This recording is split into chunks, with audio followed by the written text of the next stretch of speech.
शिफा भाई खड़े रहे किसके लिए? क्या अपने जाती मफाद के लिए? आपके लिए, हमारे लिए, पूरी कौम के लिए खड़े रहे, लड़े। एक बात तो समझ में आ गई है, अच्छे अच्छों के होश उड़े हुए हैं ओखला के अंदर सिर्फ शिफा भाई की वजह से। आपका नाम, आप सबका नाम शिफा भाई पहले वो शख्स है जो जेल के अंदर रहकर इलेक्शन लड़ रहे थे। लड़ेंगे, फिर खड़े रहेंगे पूरी मजबूती के साथ। एक एक घर जाइए, खटखटाइए। मेरी माओ और बहनों से मैं ये अपील करना चाह रहा हूं कि आप ये 20 दिन समझ लीजिएगा। कौन सा नचनिया है वो? रिंकिया के पापा।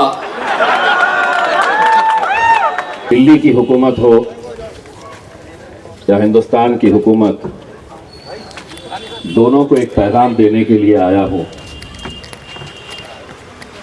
बन के तूफान, बगावत का सैलाब आएगा, जुल्म जब हद से बढ़ेगा तब इनकलाब आएगा।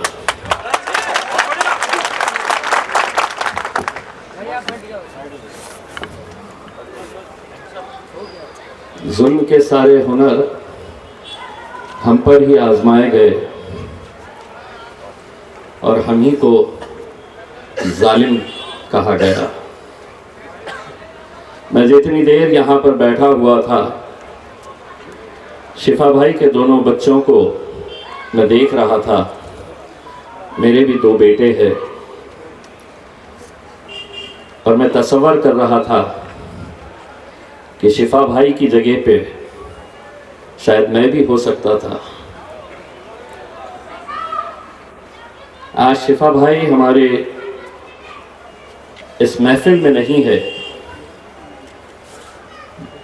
लोग सोच रहे होंगे कि उम्मीदवार ही नहीं है, इलेक्शन कैसे लड़ा जा सकता है। मैं आप लोगों से ये अपील करने के लिए आया हूँ, 5 फरवरी तक ओखला के हर नौजवान ने अपना नाम तब्दील करके अपनी गाड़ी पे, अपने घर पे, अपने टी-शर्ट पे ये लिखवा लेना कि मेरा नाम शिफाउर रहमान है। ये इलेक्शन शिफाउर रहमान नहीं लड़ रहे हैं, ओखला के वो गयूर मुसलमान ये इलेक्शन लड़ रहे हैं। मैं हमारी बहन को ये यकीन दिलाने के लिए आया हूँ कि बैरिस्टर असदुद्दीन अवैसी साहब मजलिस इत्तेहादुल मुस्लिमीन पूरी ताकत के साथ आपके साथ खड़ी है। लड़ेंगे, मजबूती के साथ लड़ेंगे और हमें पूरा यकीन है कि यहाँ के नौजवान ये बात अच्छी तरह से समझ ले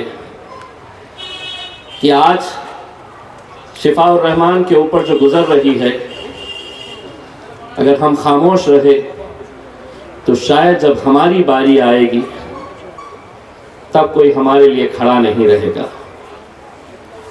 जब से हम यहाँ पर आए, आज भी मीडिया वाले मेरे पास आए और एक ही सवाल हमसे बार बार करते हैं। ये सवाल करते हैं कि आप एक दंगाई को टिकट कैसा दे सकते हैं। मैं उनकी तरफ देख के मुस्कुरा कर ये जवाब देता हूं कि जिस पार्लियामेंट के अंदर मैं जाकर बैठता था, उस पार्लियामेंट के अंदर एक दहशतगर्द भी बैठती थी जिसका नाम साध्वी प्रज्ञा सिंह है।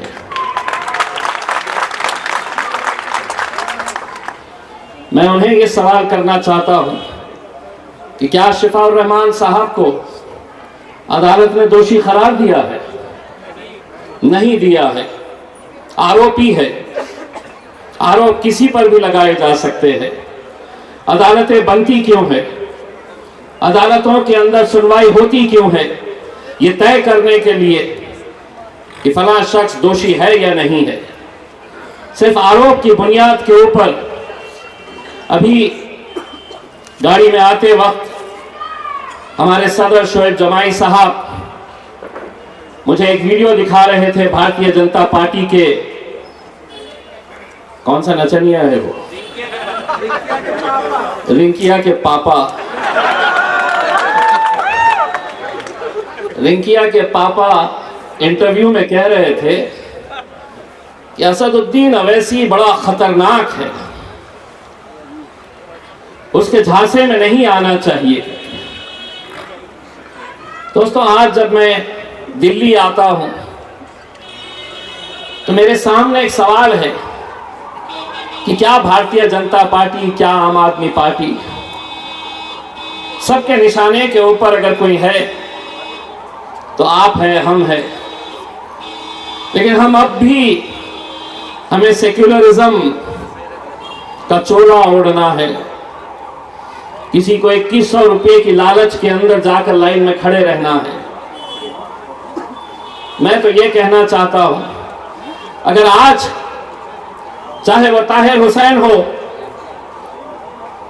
या शफा भाई हो, अगर इनके लिए अगर आज नहीं खड़े रहेंगे मेरे भाई, जवाब हमें देना है। पूरे हिंदुस्तान के अंदर कहीं पर भी चले जाओ, सारे लोग ये सवाल करते हैं कि इन्हें टिकट क्यों दिया गया। इसलिए टिकट दिया गया है कि हम हक के साथ है, इंसाफ के साथ है, सच्चाई के साथ है। जिस दिलेरी के साथ शिफा भाई खड़े रहे, किसके लिए? क्या अपने जाती मफाद के लिए? आपके लिए, हमारे लिए, पूरी कौम के लिए खड़े रहे, लड़े। बुज़दिल नहीं है। जिस वक्त ये चल रहा था, कई सारे बुज़दिल अपने घरों में छुपकर बैठे हुए थे, हम लड़े। आपको ये तय करना है कि आने वाली 5 तारीख के दिन आप क्या पैगाम देना चाहते हैं। जिस दौर से हम गुजर रहे हैं, जो हालात आज इस मुल्क के अंदर है, आप अच्छी तरह से समझ लीजिए। अगर हम आज ऐसे लोगों का साथ नहीं देंगे, मैं उन बच्चों को यहां पर खड़े कर सकता। मैं, आप देखिए उन बच्चों की कैसी हालत, कैसी कैफियत, छोटे छोटे बच्चे, बाप जेल में, कैसी कैफियत रही होंगी, कभी तसव्वुर करिए। अरे सियासत अपनी जगह के ऊपर, कोई हारेगा कोई जीते। ओखला के तमाम वो उम्मीदवारों से जो मेरे पास भी आए थे टिकट मांगने के लिए, मैं हाथ जोड़कर तुम्हारे से गुजारिश करता हूं, विनती करता हूं, इस बार के इलेक्शन के अंदर अपने आप को 2 कदम पीछे हटा लीजिए, शिफा भाई का साथ दीजिए। यह आवाम तुम्हें सर पर बिठाएगी, सर पर बिठाएगी। आइए उनका साथ दीजिए मेरे भाई। हम कब तक ऐसी जिंदगी जीते रहेंगे? हमें जिगर वाले लोग चाहिए, लड़ने वाले लोग चाहिए। मैं जानता हूं अकेले महाराष्ट्र के अंदर शिवसेना, भारतीय जनता पार्टी, इनकी हुकूमत के खिलाफ अकेले खड़ा था, पूरी ताकत लगा दिए मुझे हराने के लिए। वो समझे हार गया तो अब खत्म हो जाएगा। मैं उन्हें यह कहना चाहता हूं, किताबों पर अगर धूल चढ़ जाती है तो किस्से खत्म नहीं होते हैं, कहानियां खत्म नहीं होती। लड़ेंगे, फिर खड़े रहेंगे पूरी मजबूती के साथ। लेकिन अगले 20 दिन आप लोगों को बड़ी जिम्मेदारी के साथ, ऐसे जलसे तो होते रहेंगे, इंशाअल्लाह असद साहब भी आएंगे, लेकिन मेरे भाइयों, ये 20 दिन ये समझ लीजिएगा, पूरे मुल्क को आपको एक पैगाम देना है। मैं तो तमाम सियासी पार्टी के वो तमाम मुसलमान लीडरों से ये कहना चाहता हूं, जरूरी नहीं है कि तुम इलेक्शन के अंदर जीतने के बाद लोगों के अंदर दिल में जगह बना सको। अगर इस बार शिफा भाई का साथ दे दिए, यकीन मानो उस जीत से ये जीत बहुत बड़ी रहेगी। एक बहुत बड़ा पैगाम रहेगा। मेरे भाई, मैं तमाम लोगों से ये अपील कर रहा हूं, एक एक घर जाइए, खटखटाइए। मेरी माओ और बहनों से मैं ये अपील करना चाह रहा हूं कि आप ये 20 दिन समझ लीजिएगा कि हमारी जिंदगी के बहुत अहम दिन है, किसी और के लिए नहीं, तो उन 2 मासूम बच्चों के लिए मैं आपसे हाथ जोड़कर गुजारिश करने के लिए आया हूं। मेरे भाई, सोचिएगा उन छोटे छोटे बच्चों की कैफियत कैसी होगी कि जो इंतजार कर रहे हैं कि हमारा अब्बू, हमारे अब्बा कब वापस आएंगे, कब हमें गले लगाएंगे। जिस वक्त ये फैसला लिया गया था कि हम इनका साथ देंगे, असद साहब ने खुद ये फैसला लिया था। उन्होंने कहा था कि कितना भी मेरे ऊपर इल्जाम आ जाए, जो लोगों को बोलना है बोलने दे, हम खड़े रहेंगे।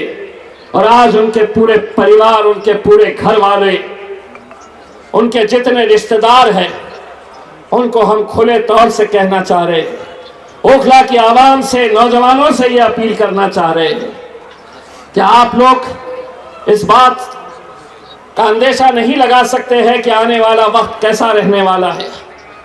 आप समझते हैं कभी किसी को पैसे की लालच दी जाएगी, कभी कोई अपने सियासी दुकान चलाने के लिए कि हो सकता है कि मैं उनका साथ दूंगा तो मुझे कॉरपोरेशन का टिकट मिल जाएगा, मुझे कोई कमेटी मिल जाएगी। उनसे कहीं ज्यादा आज अगर आपको सोचना है तो इस मुल्क के हालात के अंदर हम किस राह जाने वाले हैं। हमारी लड़ाई जमहूरी तर्ज के ऊपर है, हम जमहूरी तर्ज के ऊपर ये लड़ाई लड़ेंगे, पूरी मजबूती के साथ लड़ेंगे। सभी को अगर इख्तियार है इलेक्शन लड़ने का, तो ऐसा नहीं है कि शफा भाई पहले वो शख्स है जो जेल के अंदर रहकर इलेक्शन लड़ रहे हैं। जमानतें सबको हो जाती है, बेल सबको मिल जाती है, क्या वजह है कि इनकी सुनवाई तक नहीं होती है। लेकिन मुझे पूरा यकीन है, आज दिन भर जितने लोगों से मैंने मिला हूं, जितने मीडिया वालों से मैं मिला हूं, एक बात तो समझ में आ गई है, अच्छे अच्छों के होश उड़े हुए हैं ओखला के अंदर सिर्फ शिफा भाई की वजह से।